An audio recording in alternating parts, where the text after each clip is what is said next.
Collector हुआ करता था, उसने 1885 में एक अंग्रेज जिसका नाम A.O. ह्यूम था, उसने कांग्रेस पार्टी की स्थापना की कि हम आपको आप आजादी दिलाएंगे। 5-5, 6-6 अंग्रेज कांग्रेस पार्टी के अध्यक्ष रहे।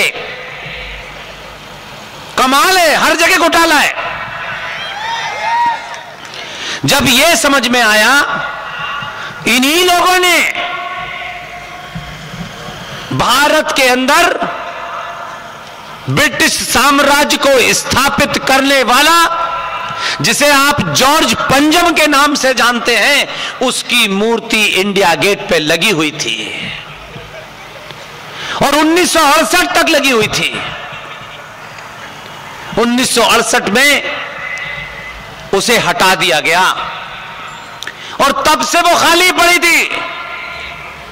तो सरदार पटेल ने जब उनके नाम से मूर्ति लगी और कहा गया कि ये भारत की आजादी की मूर्ति है, उस दिन से हमने एक कैंपेन चलाई।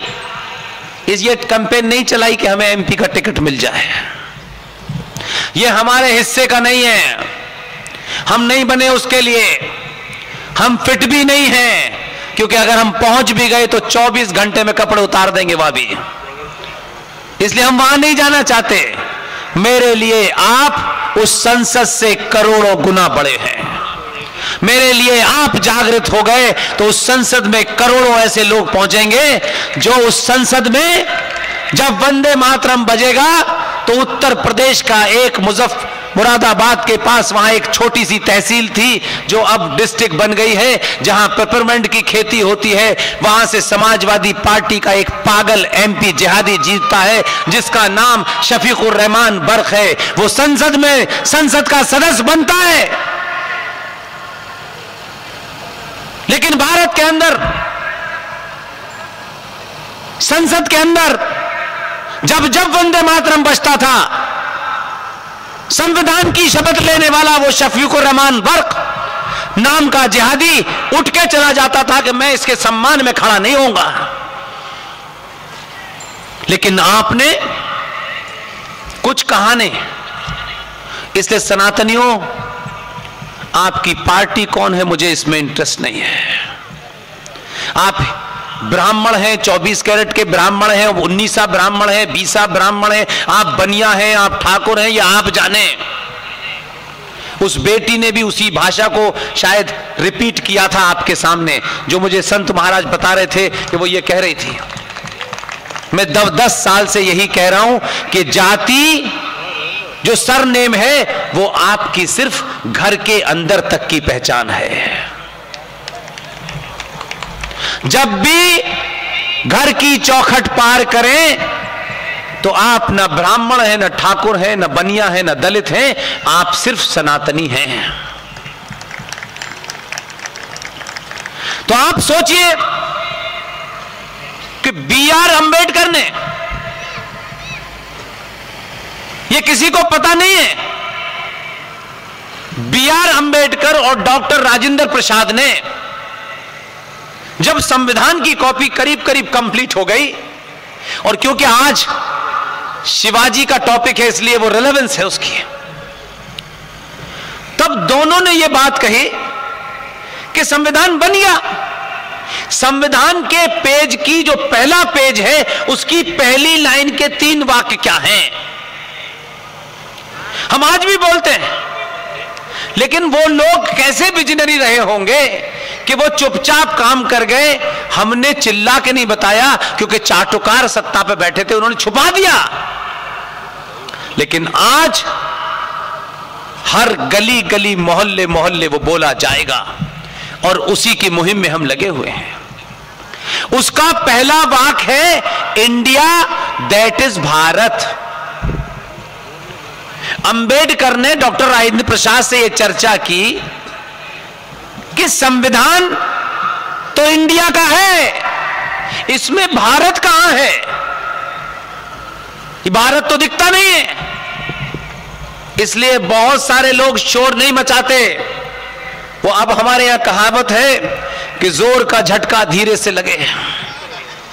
कुछ लोग ऐसा करके गए और उन दोनों ने तय किया कि भारत के संविधान में हम चित्रों के माध्यम से भारत क्या था अनादिकाल से हम उसको स्थापित करेंगे। और फिर बंगाल से, शांति निकेतन से एक बहुत बड़े आर्टिस्ट को बुलाया गया और उनसे चर्चा की गई कि इस संविधान में अनादिकाल वाला वो भारत जो सनातन परंपराएं थी, राज कैसे चलता था, उन्हें तस्वीरों के माध्यम से स्थापित किया जाए। आप जानते हैं कि आपके बुजुर्ग कितना बड़ा काम करके गए थे, क्योंकि हम सब लोग यही समझते हैं कि डिग्री मिल गई, मार्कशीट अच्छी हो गई, अब सरकार में नौकरी मिल गई, अब दोनों हाथ से कमाना है, 2 कमरे का मकान 12 कमरे में कर लिया, यही जीवन का हमारा आखिरी लक्ष्य रह गया है। तब उस संविधान में जो ओरिजिनल कॉपी थी, दोनों के तर्क इतने मजबूत थे कि कोई मने नहीं कर पाया, तब भी चचा ने उसमें थोड़ा सा खेल कर दिया। लेकिन फिर भी आज आप जानते हैं कि भारत का जो ओरिजिनल संविधान है,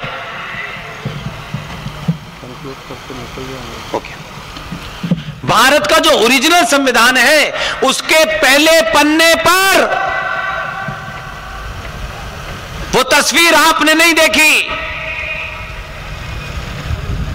आप तक पहुंचाने के लिए हमारे जो सोशल मीडिया के अकाउंट हैं, उसमें डालता रहता हूं मैं। उस ओरिजिनल कॉपी की एक कॉपी हमारे पास भी है। उसके पहले पन्ने पर नंदी की तस्वीर बनी हुई है,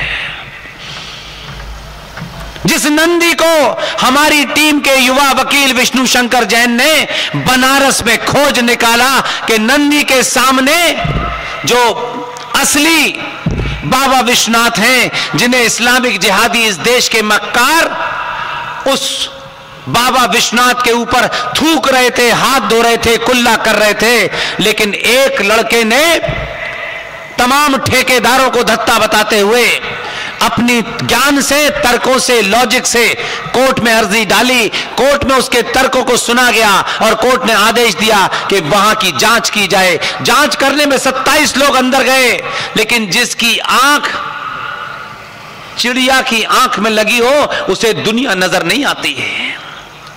उन 27 लोगों में से सिर्फ विष्णु शंकर ने जैसे ही एक वजू खाने की तरफ उसकी निगाह गई, उसके मुंह से अनायास निकला, बाबा मिल गए।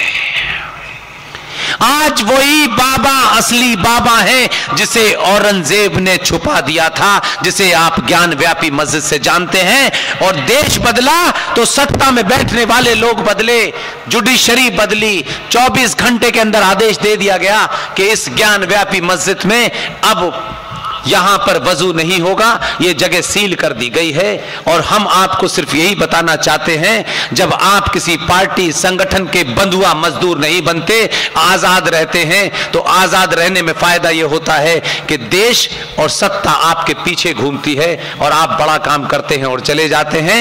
बाबा मिल गए हैं। पूरी ताकत से, ईमानदारी से आपके सामने कहता हूं, दुनिया की कोई ताकत, दुनिया की कोई कोर्ट उस जगह जहां असली बाबा है उसे मुक्त करने से रोक नहीं सकती है। इसलिए छत्रपति शिवाजी महाराज जिनकी आज आप चर्चा कर रहे हैं, वो भी भारत के संविधान में उनकी तस्वीर बनी हुई है। सुभाष की बनी हुई है, भगवान राम की बनी हुई है, कृष्ण की बनी हुई है। लेकिन आपको यह इसलिए नहीं बताया गया कि यह भाव आपके अंदर पैदा ना हो जाए। इसलिए छत्रपति शिवाजी के बारे में इस देश के मक्कार इतिहासकारों ने, दलालों ने, चाटुकारों ने जो किताबें बनाई, उसमें छत्रपति शिवाजी महाराज जो आज कर्नाटक की धरती पे मैं उनके बारे में सुन रहा हूं, उस बच्ची ने उतनी सारी बातें कही, उनके बारे में सुन रहा हूं। हमारी कोर्स की किताबों में पढ़ाया जाता है कि छत्रपति शिवाजी महाराज एक पहाड़ी चूहा था। हम आज भी पढ़ रहे हैं। अगर छत्रपति शिवाजी महाराज के इतिहास को बताया जाता कि किस तरह से उन्होंने एक इस्लामिक आक्रांता अफजल खान के इस्लामिक धोखे से बचने के लिए उससे पहले वो उन पे वार करता, उन्होंने अफजल खान को समाप्त कर दिया। अगर ये कहानी पढ़ाई जाती तो घर घर में अफजल गुरु नहीं पैदा होता, शिवाजी पैदा होता। इसलिए मेरा सिर्फ आपसे निवेदन है, आप अपने होने पे गर्व करें।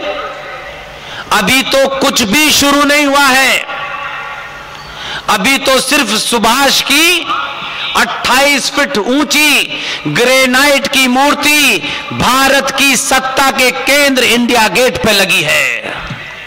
उनके लगने से आज के युवा में यह भाव पैदा होता है, हमारा हीरो ये था, चरखा काटने वाला नहीं था।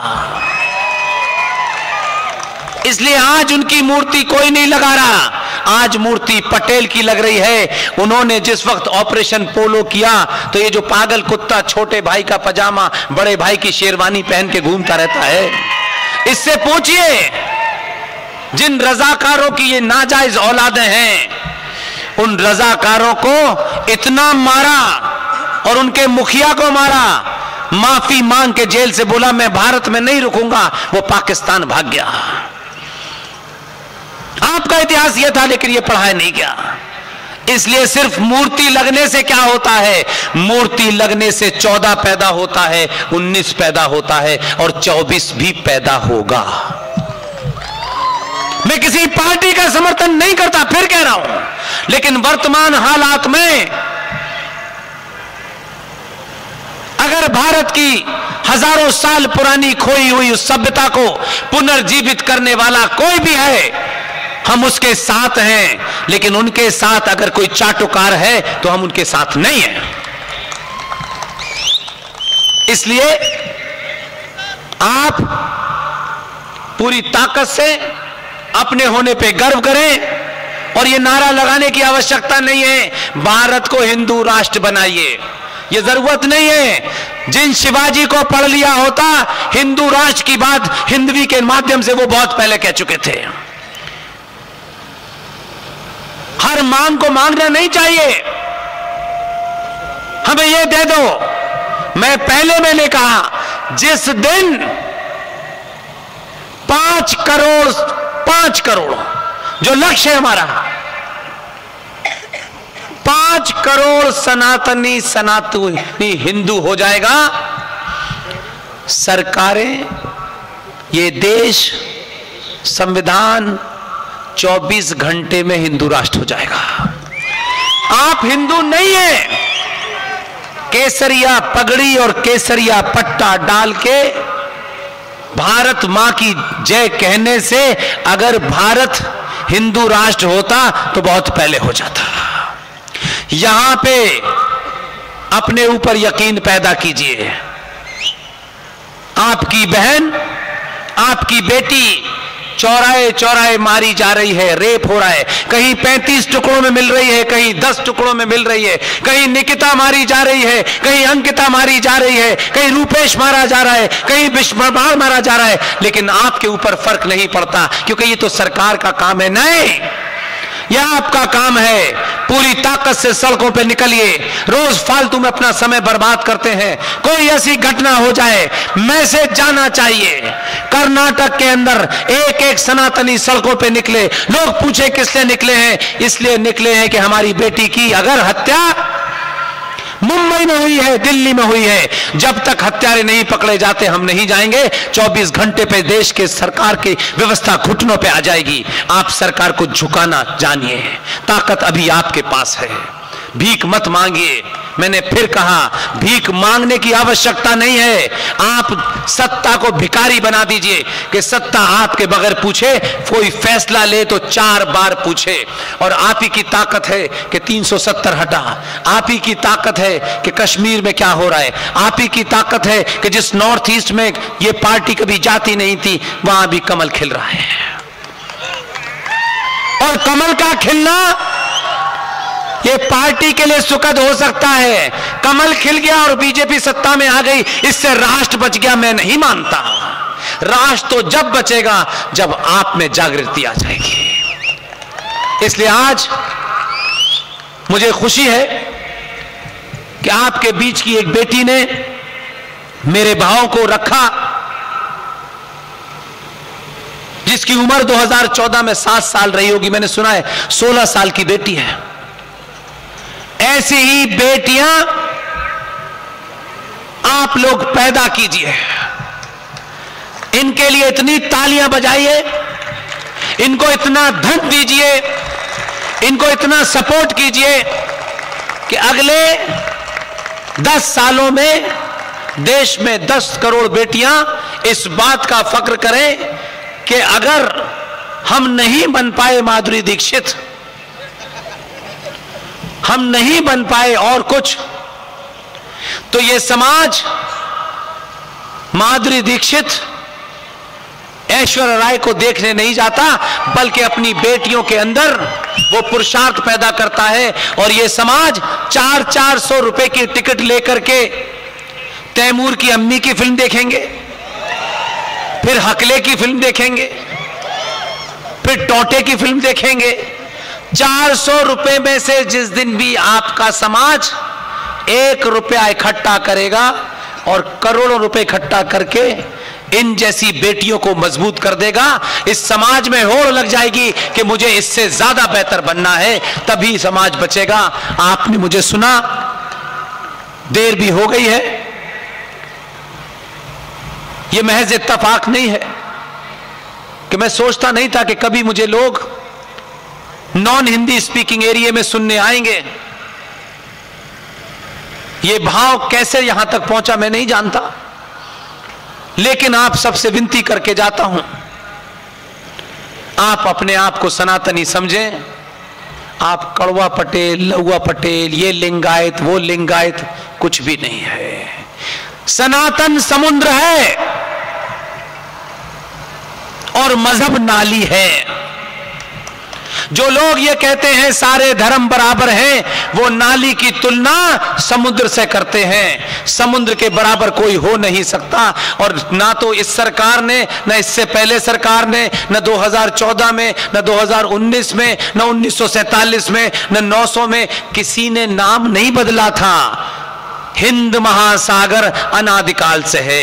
जो कहते हैं कि हम 1400 साल पहले आए थे, तुम 1400 साल पहले पैदा हुए, हमसे एक गलती हुई, स्वीकार करनी चाहिए। ये 1400 साल पहले आए, हमारी तरह थे, आपकी गलती है। आप जाने अनजाने में आपने कुछ चीजों का आविष्कार किया और गलत हाथ में पकड़ा दिया। बंदर को उस्तरा दे दो तो कुछ भी कर सकता है, लेकिन आपने इनके हाथ में कैंची दे दी, इन्होंने उल्टी सीधी जगह काट पीट शुरू कर दी। अब कहते हैं हम मुसलमान हो गए। आपने कैंची न बनाई होती तो ये मुसलमान होते, जैसे थे वैसे ही रहते। अब अगर गलती भी हो गई है तो उसको सुधार लीजिए। इसलिए किसी का दिल विल जीतने में टाइम बर्बाद मत कीजिए कि हमें किसी की घर वापसी करनी है। हम अपने इस चक्कर में नहीं पड़ना चाहते। आपको घर वापसी किसकी करनी है? जो इस लड़ाई में, इस दौड़ में पीछे छूट गया है, चाहे वो ब्राह्मण हो, चाहे वो दलित हो, कोई भी हो, उसका हाथ पकड़ लीजिए। जिस दिन भी आपका भटका हुआ, आपसे दौड़ में पीछे छूट गया, कोई ब्राह्मण का बेटा, कोई दलित का बेटा पीछे छूट गया है, उसका हाथ पकड़ लीजिए। दुनिया में आपको किसी के पैर पकड़ने की आवश्यकता नहीं पड़ेगी। इसलिए पागलों को घर वापस मत लाइए। जो पागल होते हैं उनके जरासीम कई नस्लों के बाद ठीक होते हैं। इसलिए भारत सरकार से मेरी विनती है, सुअर पालन पे भी सब्सिडी देती है और सुअरों को भी सब्सिडी देती है। अगर भारत का संविधान सेकुलर है, जो 76 में रात के अंधेरे में 42वें संशोधन के माध्यम से कर दिया गया है, तो मेरी सरकारों से विनती है कि संविधान में जब सब सेकुलर हैं, तो फिर भारत में 5,500 करोड़ का सच्चर कमीशन क्यों है, माइनॉरिटी मिनिस्ट्री क्यों है, माइनॉरिटी कमीशन क्यों है, वक्फ बोर्ड क्यों है, मुस्लिम पर्सनल बोर्ड क्यों है? ये जब ही हो सकते हैं जब भारत हिंदू राष्ट्र हो। आपने मेरी बात सुनी, धैर्य के साथ सुनी।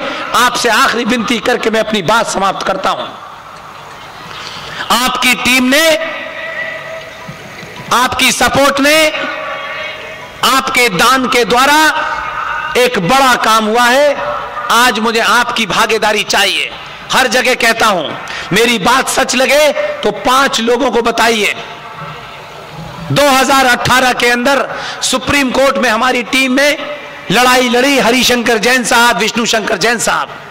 इसलिए मैं आपसे कहता हूं कि जिस दिन आपकी आंख देखने वाली ठीक हो जाएगी तो आपको सही निशाना लगेगा। 2018 के अंदर सुप्रीम कोर्ट में एक फैसला किया और सुप्रीम कोर्ट के जस्टिस